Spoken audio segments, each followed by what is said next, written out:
Your great question is always, what is my next action? What is my next action? What do I do now?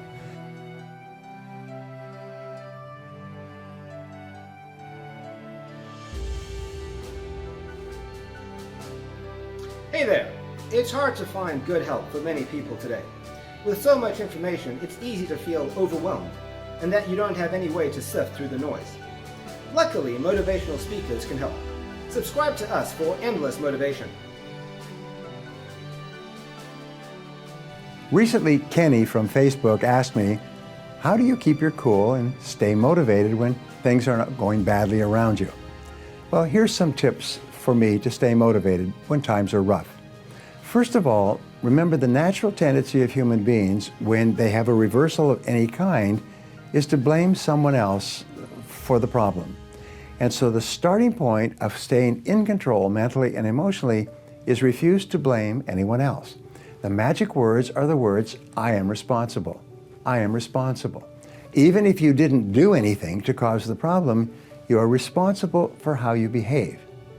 Now here's a second point, is when things go against you, when you have problems or difficulties, everybody's watching you to see how you behave. So the rule is, be cool, be calm, just be relaxed.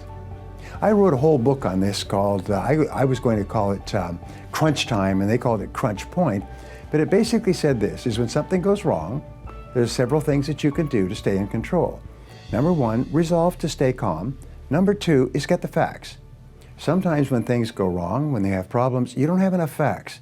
Sometimes it's not really a problem at all, or in most cases it's not as big a problem as you thought. And the way you do that is by asking questions. Ask questions, say, what exactly happened here? Who did what? When did it happen? How did it happen? And then, how do we know that it happened? Another way to deal with problems is to write it down and say, what exactly is the problem that I'm concerned about? We find that if you can use your brain to write down the problem on paper, in most cases it begins to solve itself. Once you've written it down, you say, all right, what are all the possible solutions to this problem? What could we do now to minimize the damage? What could we do now to take advantage of the situation? Is it really a problem? Sometimes when you have a reversal, it's nature's way of telling you, don't go in this direction. 80% of products that are introduced by the smartest marketers in the world fail every year. And what they do is they learn, if this didn't work, maybe something else will. And by trying something different, often they develop a product or service or strategy that makes them a great success. And communicate with others. Tell everybody else what is going on. The very act of communicating with other people keeps you calm and more thoughtful. Finally, make a decision. What action are you going to take immediately to solve this problem, to resolve this difficulty? Remember, successful people, leaders, are intensely action-oriented. Your great question is always, what is my next action? What is my next action? What do I do now? And then finally get so busy solving the problem and bringing about a solution that you don't have time to think about it or worry about it anymore. This is one of the great strategies throughout all of history, is get so busy taking action that you don't have time to worry or be concerned about what other people may be thinking or feeling. And the next verse goes like this, and so in the strife of the battle of life, it's easy to fight when you're winning. It's easy to slave and starve and be brave when the dawn of success is beginning. But the man who can meet despair and defeat with a cheer, there's the man of God's choosing. The man who can fight to heaven's own height is the man who can fight when he's losing. Carry on, things never were looming so black, but show that you haven't a cowardly streak, and though you're unlucky, you never are weak. Carry on, brace up for another attack. It's looking like hell, but you never can tell. Carry on, old man, carry on. By morning, we had only made 150 miles, and we were all exhausted and a bit tense. There was an abandoned army fort in the middle of the desert, and we had hoped to shelter there from the midday sun in one of the empty buildings, and now it was too late. The sun had begun its implacable climb up the eastern sky. Still, we hurried on. So fortunately, you couldn't get lost crossing the Sahara in the daytime.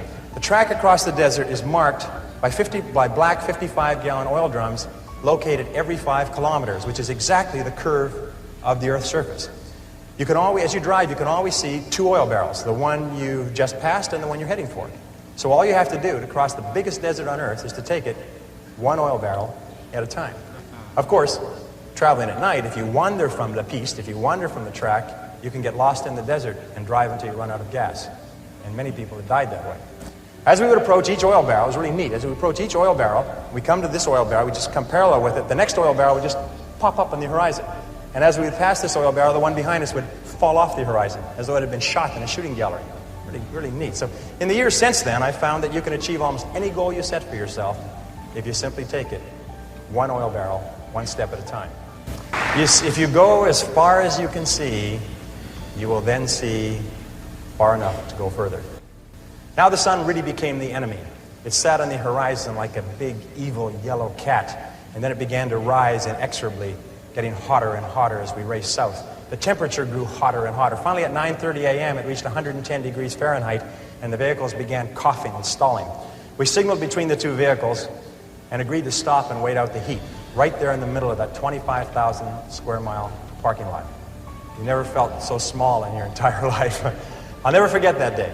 Hour after hour, we sat in our vehicles like sitting in a bake oven, prostrate from the pounding heat of the sun that reached 140 degrees Fahrenheit by noon and seemed to hang there, seemed to stay there forever. We drank quart after quart of water, our throats going bone dry minutes after gulping down a full canteen. It was worse outside, so we just stayed in the vehicles and suffered hour after hour.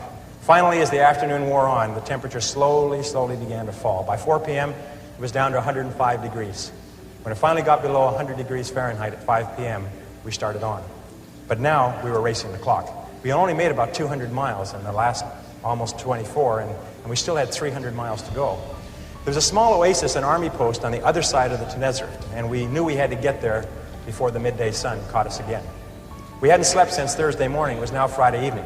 We pushed on over the desert, but the Germans' vehicle kept breaking down. All night, exhausted, we worked to get the Volkswagen bus with the Germans across to the other side. We were both desperate and scared. We knew that we could not last another day. Our water was almost gone. When the sun rose slowly on Saturday morning, we were still struggling with the Germans' vehicle. Finally, at 9 a.m., with 20 miles to go, their vehicle broke down for the last time. We quickly abandoned it. We loaded the 5 Germans in the back of the Land Rover and headed for the fort and the oasis. An oasis, by the way, is a place where there's one well with a bucket. That's an oasis. It was further than we thought, but we made it just before the heat forced us to stop. We were all aware of how close we had come to actually dying in the desert. Those Arabs knew what they were talking about.